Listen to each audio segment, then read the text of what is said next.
Islamabad high court में ईमान Mazari case में हैरान कुन सूरत हाल सामने आई है, बल्कि शर्मनाक कहना चाहिए, हैरान कुन क्या। 27 फरवरी से 19 मई तक फाइल इस्लामाबाद हाई कोर्ट में पड़ी रही, मगर सजा मुअत्तली दरखास्तों पर समाअत के लिए ना बेंच बन रहा था, ना केस मुकर्रर हो रहा था। सुप्रीम कोर्ट को फौरी समाअत की हिदायत देना पड़ी। हिदायत के बाद इस्लामाबाद हाई कोर्ट ने बेंच तो बना दिया। आज केस की समाअत थी। जस्टिस आजम खान ने कहा कि हमें तो सुप्रीम कोर्ट के फैसले की मुसद्दका कापी मिली नहीं, जिस पर वकील फैसल सिद्दीकी ने कहा कि जी मुसद्दका कापी मेरे पास है, मैं आपको ये कॉपी दे देता हूँ।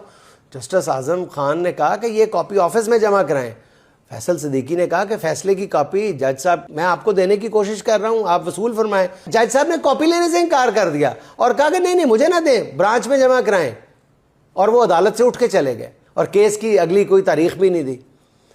ना अदालतें फैसला देती हैं, ना केस सुनती हैं, ना कापियां रसीद करती हैं। ये किस काम पे लगी हुई हैं अदालतें?